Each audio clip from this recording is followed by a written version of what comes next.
In seconds, you will see why the desert dwellers warned everyone not to look at the water at night, because the thing that might look back at you from inside it will never leave you. The desert does strange things to the human mind.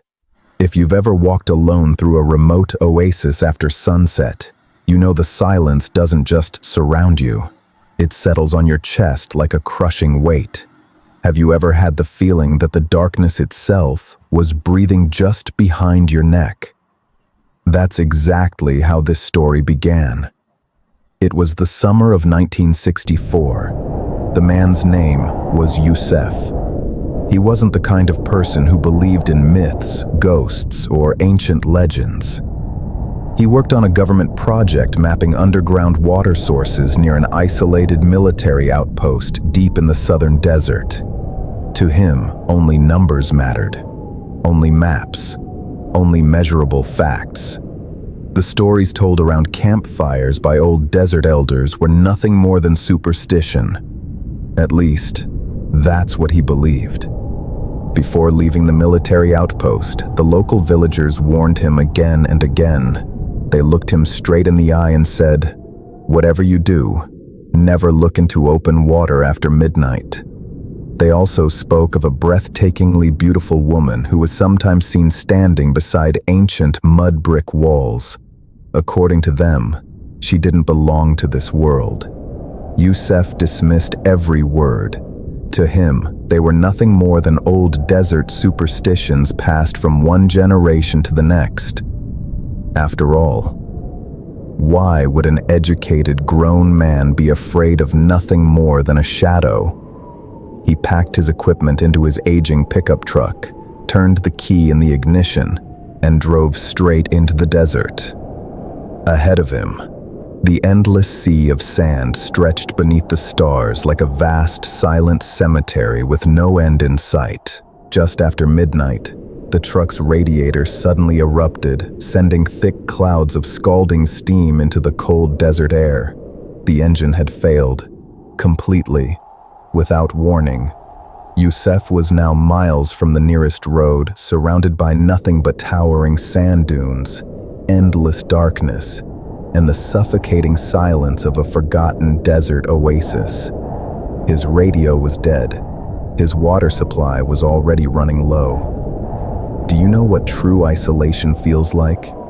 It's the moment you realize that if you scream for help, the only thing that answers is the echo of your own voice. Youssef grabbed his flashlight and scanned the darkness. Far in the distance, he noticed the faint outline of a small cluster of palm trees. If there were palm trees, there had to be water.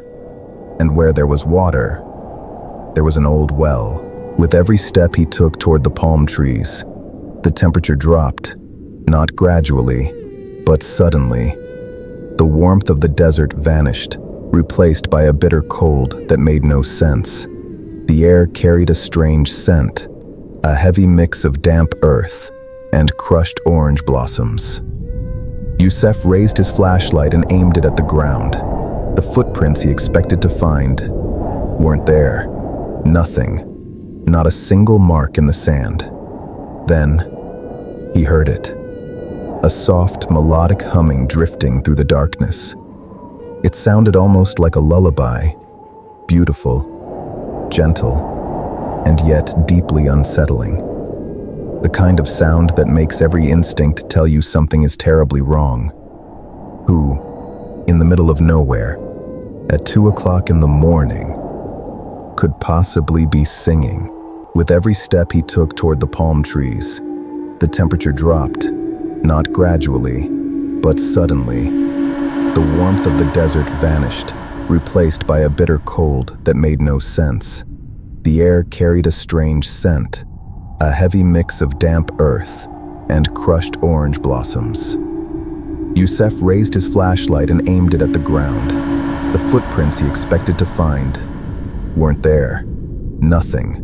Not a single mark in the sand. Then, he heard it.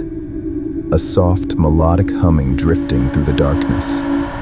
It sounded almost like a lullaby, beautiful, gentle, and yet deeply unsettling. The kind of sound that makes every instinct tell you something is terribly wrong. Who, in the middle of nowhere, at 2 o'clock in the morning, could possibly be singing? When Youssef finally opened his eyes, the blinding morning sun burned across the desert. The endless dunes stretched before him, bright, silent, almost painfully white. The whispers were gone. The truck's cabin had become an oven beneath the scorching heat. He looked through the windshield. No woman, no shadow, nothing. Hours later, a search and rescue team from the military outpost finally found him. He was still sitting inside the locked truck, staring blankly across the empty desert. When they asked what had happened, why he had driven so far from the survey site, he never answered. Not a single word. It wasn't that he refused to speak. He simply couldn't. Something inside him had been broken forever. The rescue team towed his truck back to the base. The very next morning, Youssef left the desert. He never returned. He never looked into open water again. But the story doesn't end there.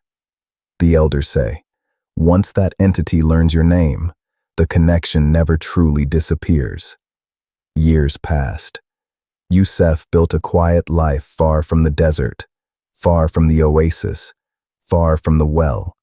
Yet sometimes, in the middle of the night, he would wake without warning.